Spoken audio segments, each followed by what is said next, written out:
ভিডিওটা পুরোপুরি শুরু করার আগে আমি ভিডিওর প্রথমে একটা কথা বলে দিই। বিশ্বাস করো, বাচ্চার বাবাকে নিয়ে কিছু কথা বলতেই না 10 বার চিন্তা করতে হচ্ছে। কারণ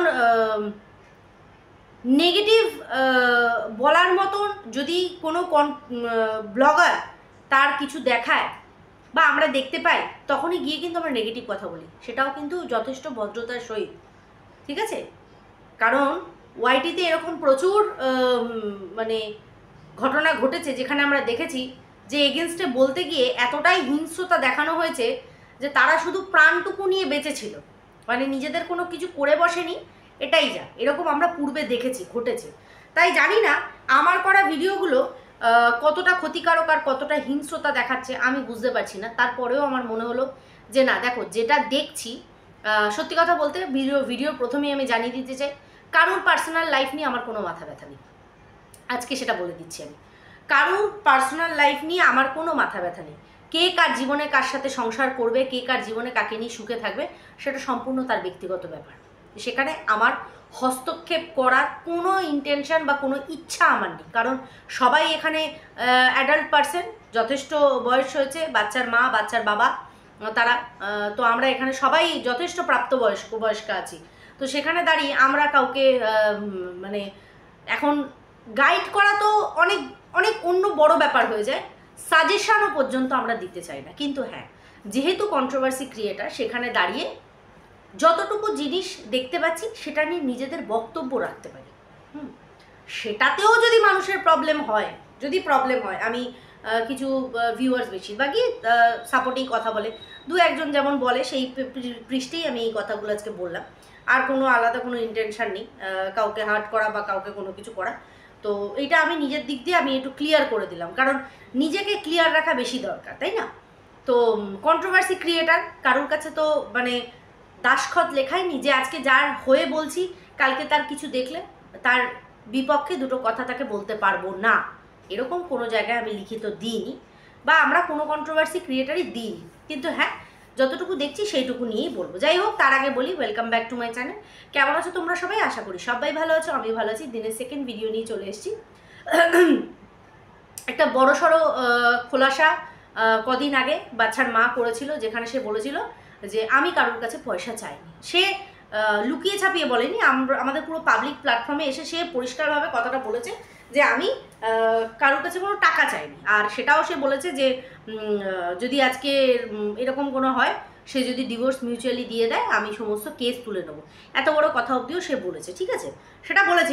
এটা কে তাকে শিখিয়ে দিল না দিল ওইসব বিষয়ে আমরা জানতে যাব না। আমরা তার মুখ থেকে যতটুকু, তাকেই তো দেখছি ক্যামেরার সামনে, তো সে যতটুকু বললো ততটুকু শুনলাম। এইবার বক্তব্য হচ্ছে, বাচ্চার মা কি কি ঘটিয়েছে, কি কি করেছে, সেটা নতুন করে এখানে এক্সপ্লেন করবো না, পুরনো কাসন্দি ঘাটবো না। কারণ সে যা করা সে করেছে, যা দেখানোর দেখিয়েছে। বাচ্চার বাবাকে আর বাচ্চার ফ্যামিলিকে বিনা কারণে 498A কেস দেওয়ার চেষ্টা করেছে। তিনবার তাকে মারার চেষ্টা করা হয়েছে, এত বড় মিথ্যা অ্যালিগেশন দিয়েছে, যেটার আজ অবধি কোনো সঠিক প্রমাণ বাচ্চার মা কিন্তু দিতে পারে। ঠিক আছে? আজকে যে সে কোথাও না কোথাও সে নাকানি চোবানি খাচ্ছে না, তার থেকেও সবচেয়ে বড় পয়েন্ট, সে কোনোদিনও নিজের সন্তানকে চায়নি, যেটা আমাদের আসল প্রতিবাদের জায়গা ছিল। বোঝাতে পারছি আশা করি। তো সেখান থেকে দাঁড়িয়ে আজকে যে তার সিচুয়েশান, বা সে যে নাকানি চোবানি খাচ্ছে, বেশিরভাগ মানুষেরই বক্তব্য যে এটা সম্পূর্ণ একটা ভাওতাবাজি বা ড্রামা। কারণ এইবার ও এই বিষয়টা থেকে বেরোতে চায়। কারণ এটা কী হচ্ছে বলতো, গলায় আটকানো কাটার মতো, না পাচ্ছে ওগড়াতে, না পাচ্ছে গিলতে। এই সম্পর্কটা এমন জায়গায় দাঁড়িয়ে আছে। কিন্তু এটাও তো ঠিক কথা যে হ্যারাস করার কোনো অংশ ছাড়েনি।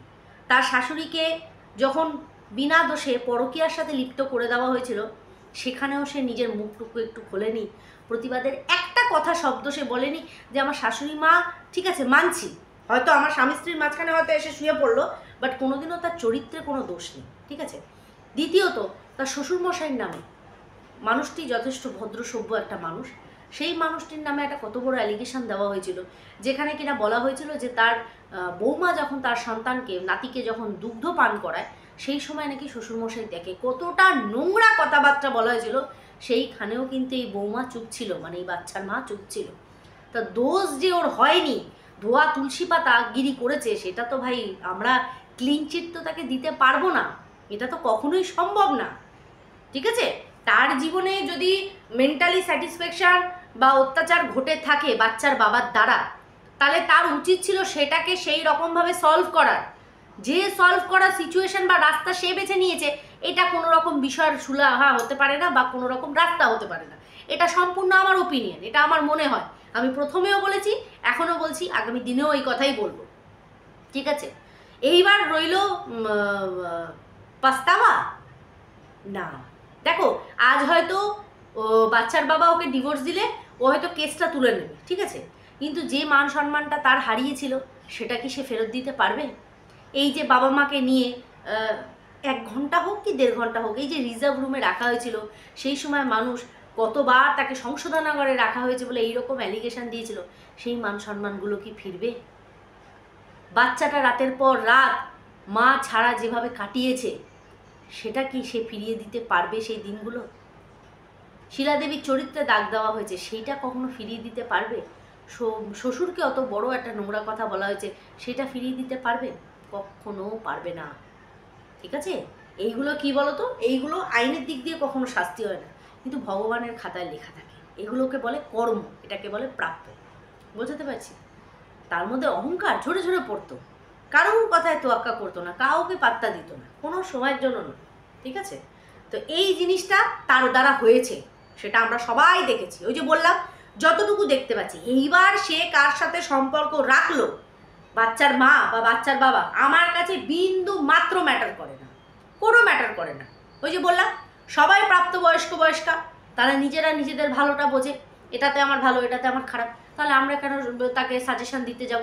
কি কারণে দিতে গিয়ে আমরা খারাপ হবো? আমার কোনো দরকার নেই। আমার কথায় কি সে চলবে না? চলবে না। তা আমি আমার ওয়ার্ড কেন খরচ করবো তার পেছনে? পরিষ্কার। এইবার আসি আজকের বক্তব্য, যেখানে কিনা বাচ্চার বাবা ক্লিয়ার একটা কথা বলেছে যে আমি আমার মায়ের যে গয়নাগুলো নিয়ে গেছে সেটা যদি ফেরত না দেয়, আমি কিন্তু ডিভোর্স দেবো না, আর কেউ কাউকে ঠকাবো না। হ্যাঁ, এটাও বলেছে যে হ্যাঁ, কেউ কাউকে ঠকাবো না। আরে লাইফটা তো ঠকে গেছে, বউ তো ওকে ঠকিয়েইছে, ঠকাবে না আবার কি, ঠকিয়েই তো গেছে, বিনা ঠকিয়ে তো যায়নি। এইটা বাচ্চার বাবার বিষয়ে আমি জোর গলায় একটা জিনিস বলতে পারি, যে বিবাহিত সম্পর্কের মধ্যে থেকে যে ঘটনাটা বাচ্চার মা ঘটিয়েছে, সেটা কিন্তু বাচ্চার বাবা ঘটায়নি। মানে সেই মুহূর্ত অবধি তার বিবাহিত জীবনের সম্পর্কে ওই লোকটা কিন্তু লয়াল ছিল। হ্যাঁ, আমি ফিস করা মাসির মতন এই লোকটা বলছি, বাচ্চার বাবা, হ্যাঁ, ও কিন্তু লয়াল ছিল। এটা কিন্তু মানে ধোকাদারি করেনি, এই ট্যাগটা কিন্তু ওর ওপর যায় না। হ্যাঁ, মানছি যে বউ চলে যাওয়ার পরে ওই বিষয়গুলোকে তুলেও বলেছে। আরে ভাই, ওর ভেতরের জ্বালা ও তো বলবে। যেমন মনুকে তোমরা দেখছো, মনু সোনাকে তোমরা দেখছো, যে ঝিউমিউ যে আছে তার প্রাক্তন যে গার্লফ্রেন্ড, তাকে নিয়ে সে বলছে, কারণ ছেড়ে চলে গেছে, সেই একটা জ্বালা। ঠিক সেরকমই বাচ্চার বাবাও তার সম্পর্কের মধ্যে ধোকা খেয়েছিল, তাই সে বলেছে। আর হাজারটা লোকে তাকে বেচু বেচু বলে তাকে যে দিনরাত্রির বেঁচে গেছে, সেটা কিন্তু কারোর চোখে পড়ে। ঠিক আছে, এটা যতটুকু সঠিক সেইটুকু বলার চেষ্টা করলাম। এইবার বক্তব্য হচ্ছে, বাচ্চার বাবা কিন্তু ক্লিয়ার কাট বলে দিয়েছে গয়না ফেরত না হলে।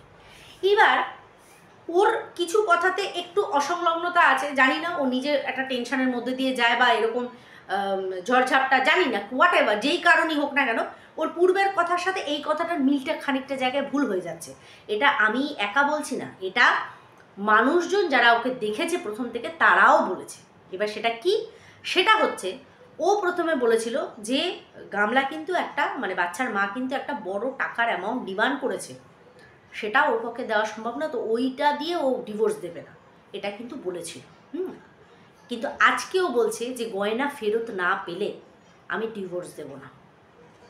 এখানে আমি 50-50 সহমত। কেন বলছি? প্রথম তো এই কথাটার সাথে ওর কথার মিল হলো না। আগে টাকার অ্যামাউন্টের কথা বললো, যখন বাচ্চার মা এসে বললো যে আমি কোনো রকম টাকা দাবি করিনি, এখন সেই টাকাটা উল্টে গিয়ে গয়নায় পরিণত হয়ে গেছে। ঠিক আছে, এটা দেখো সবচেয়ে ভালো ওরাই বলতে পারবে, তাদের লিগাল অ্যাডভাইজাররা বলতে পারবে জিনিসটা। আমরা তো দর্শক, আমরা শুধুমাত্র ভিডিওতে যতটুকু দেখতে পাচ্ছি, তাদের মৌখিক বলার কথা ততটুকুই আমরা শুনছি। এবার আমরা বিচারকও না যে বিচার করতে বসবো, আমরা আমাদের মতামতটুকু দেবো। এইবার বক্তব্য হচ্ছে, সেখানে আমাদের প্রাপ্য যে গয়নাটা, যেমন ধরো বাপের বাড়ি থেকে আমাদের গয়না দেয়, সেটা আমাদের স্ত্রীধন। শ্বশুর বাড়িতে গিয়ে যেটা আমরা গিফট হিসাবে পাই না, আমি শ্বশুর শাশুড়ির কাছ থেকে বলছি না, মানে এমনি এই যে আত্মীয় স্বজন পরিজনরা যে আসে, যে উপহার দেয়, সেটা কিন্তু স্ত্রীধন হিসাবে কিন্তু আমাদের প্রাপ্য। এইবার বক্তব্যটা যেখানে, সেখানে হচ্ছে ও বলতে চাইছে যে মায়ের কিছু গয়নাও নিয়ে গেছে। আমরা কেউই সঠিকভাবে জানি না যে গয়নার পরিমাপ কি নিয়ে গেছে। গয়না যে নিয়ে গেছে এইটুকুতে আমি বিশ্বাসী। কেন বিশ্বাসী বলো তো? কারণ এত অল্প সময়ের মধ্যে ও এতগুলো আংটি তৈরি করেছে না, এই কথাটা আমি এর আগেও বলেছি, যে গয়না যে ও সঙ্গে করে নিয়ে গেছে, যে বাচ্চা ছেড়ে দিয়ে সবচেয়ে অমূল্য মানে সম্পদ যেটা, সেইটারে ছেড়ে দিয়েও গেছে ডকুমেন্টস, সোনা গয়না, সেইটাকে নিয়ে। দেখো, স্ত্রীধন যেটা ওর মানে ওর বাপের বাড়ি থেকে প্রাপ্য, সেটা তো নিয়ে গেছে। বাকি যে এক্সট্রা কিছু নিয়ে গেছে সেটা আমরা জানি। এবার সেটা কি কতটা সেইটা কিন্তু আমরা জানি না পরিমাপটা, ঠিক আছে? কারণ এটা এখানে বলারও বিষয় না। এবার অনেকে জানতে চায় এই কারণে, কারণ ভাবে যে তোমরা যখন সবই বলছো তাহলে এটাও বলো। বুঝতে পারছি। তার থেকেও বড় কথা, যখন এটা আরও সবার মানে ডিমান্ড ছিল, যে যখন বাচ্চার মা গয়নাগুলো নিয়ে বেরিয়ে গেল, যেখানে কিনা বাচ্চার বাবার বক্তব্য যে বাচ্চার ঠাম্মির গয়না ওখানে ছিল, যেমন শাখা বাঁধানোটা করিয়েছিল, মা বেশি দিন পড়তে পারেনি, ও নিয়ে চলে গেছে, ঠিক আছে? এবার কথা হচ্ছে ওরা এই বিষয়টায় সেই সময় এফআইআর করেছিল কিনা বা কোনো কমপ্লেন করেছিল কিনা, সেটা কিন্তু ভিউয়ার্সরা জানতে চেয়েছে। আগামী এখন এই সময় কেসের মধ্যে এই বিষয়টা নিশ্চয়ই ঢুকেছে, ইনক্লুড হয়েছে, আমরা তো আর জানি না। এবার সেখান থেকে দাঁড়িয়ে স্ত্রী ধন হিসাবে আমি তো মনে করি যেটা বাপের বাড়ি থেকে পেয়েছে, আর যেটা শ্বশুর বাড়ির যেটা কি বলবো মানে আত্মীয় পরিজনরা যেটা গিফট হিসাবে করেছে, মানে গিফট দিয়েছে, মানে সেটা তোমাকে দিয়েছে, তাহলে সেটা তোমার স্ত্রীধনের মধ্যে পড়ছে। এইগুলো ছাড়া যদিও সত্যি সত্যি বাচ্চার ঠাম্মির গয়না যেগুলো আছে সেগুলো যদি নিয়ে যায়, তাহলে সেটা আমার মনে হয় ওর ফেরত দিয়ে দেওয়া উচিত। এটা আমি আমার নিজস্ব ওপিনিয়ন বলছি, এটা আমি কারোর আলাদা করে জানি না। এটা আমার মতের সাথে যে সবার মতের মিল খাবে সেটাও না, এটা আমি আমারটুকু বলছি, যে যদি বাচ্চার ঠাম্মির গয়না সত্যি ওর মধ্যে ইনক্লুড করে নিয়ে যায়, কারণ ওর কাছে যে গয়নাও নিয়ে গেছে সেটা পরিষ্কার, ও গয়নাগুলোকে কিন্তু জমিয়ে রাখছে না, ও কিন্তু ফটাফট ওগুলো দিয়ে কিছু না কিছু নতুন জিনিস বানিয়ে ফেলছে। যেমন 3টে সেম কানের করেছে, নিজে পড়েছে, ওর মাকে দিয়েছে, ওর বদি পড়েছে, প্লাস এই যে হালে পরে পরপর আংটি বানালো, মুক্তোর একটা, পলার একটা, আরেকটা মনে ডিজাইন করা একটা আংটি হালে ওর মা নিয়ে এসেছিলো, ছোটো বড়ো হচ্ছিলো। তো ও কী করছে, ওইগুলোকে কিন্তু ফেলে রাখছে না, করে নিচ্ছে।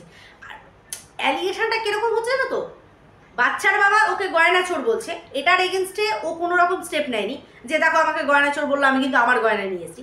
আবার বাচ্চার বাবা যে গয়না ও চুরি করে বাচ্চার মা নিয়ে গেছে, সেখানেও কিন্তু তখন সেই মুহূর্তে কিন্তু আলাদা করে ও কোনো কমপ্লেন করেনি যে গয়না চুরি হয়েছে, মানে চুরির অপবাদ বা কোনো কিছু দাও। বুঝতে পারছি। তো এইখানটায় একটুখানি বেসামাল আমার মনে হলো, আমি ঠিক জানি না। বাকি ওভারঅল এদের মধ্যে নিজস্ব একটা মিউচুয়ালি বিষয়, এই মিউচুয়ালটা দেখো অনেক আগেই হতে পারতো, মানে যখন প্রথম হয়েছিল তখনই মিউচুয়ালি অনেক কিছু ঘটতো, বিষয়টা অনেক লেট হয়ে গেছে। জানি না এখন এটা কতটা মিউচুয়ালের মধ্যে ফিরবে, বাট দু তরফেরই যদি স্বার্থ থেকে থাকে, স্বার্থ অ্যাকচুয়ালি যদি বলে এটা ভুল ওয়ার্ড ইউজ করা হয়ে যাবে, শর্তটা আমার মনে হয় ঠিক আছে, কারণ বাচ্চার চেয়ে অমূল্য সম্পদ আর কিছু হয় না। আর এই যে কথাটা বলেছে যে আজকে ও যদি প্রপারলি ডিভোর্সটা দিয়ে দেয়, তাহলে আমি বাচ্চাটাকে স্বাধীনভাবে মানুষ করতে পারবো, এই কথাটা শুনে আমার যতটুকু মনে হলো, আমি আমারটা বলছি, বাচ্চা কোনোভাবেই হয়তো মা পাবে না। ওর নিশ্চিন্ত হয়ে যাবে, যে টানাপোড়েনের মধ্যে আর থাকবে না, বাচ্চাটাকে সম্পূর্ণ ওর কাছেই রাখতে পারবে, আর ও মানুষ করতে পারবে। আমরা প্রথম থেকেই চেয়েছি বাচ্চার বাড়িতেই থাকুক, অন্য কোথাও কেন যাবে? যাদের বাড়িতে একটা বিড়াল ছাড়ার সঠিক সেফটি নেই, সেখানে আমি অন্যের বাচ্চার কথা কি করে বলি, ঠিক আছে? তো এইটুকু আমার বক্তব্য, যতটুকু আমার মনে হলো আমি তোমাদের সামনে বললাম, যে এবার এদের মধ্যে নিজেদের মধ্যে আন্ডারস্ট্যান্ডিং হওয়া উচিত, কে কতটা দোষী কে কতটা নির্দোষ সেটা সম্পূর্ণরূপে এরা এদের মধ্যে বিচার করে নেবে।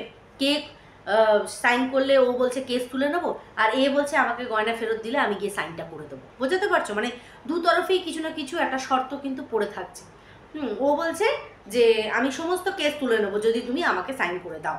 বুঝতে পারছি? কেস তুলে নিলে কিন্তু অনেকটা রিল্যাক্স, আমার মনে হয় অনেকটা রিল্যাক্স। অনেকগুলো কেস ওর ওপর আননেসেসারি দৌড়োদৌড়িও তো করতে হচ্ছে না, টাকার অবস্থা তো যাচ্ছে সেটা একটা। আর উল্টো দিকে ও বলছে গয়নাগুলো ফেরত দাও। এবার এরা এই বিষয়টা নিজেদের মধ্যে বুঝে নেবে, যতটা আমাদের সামনে তুলে ধরবে সেইটুকু আমরা দেখতে পাবো। চলো, সবাই খুব ভালো থেকো, সুস্থ থেকো, দেখা হচ্ছে নেক্সট একটা ভিডিওর সাথে, ততক্ষণের জন্য টাটা।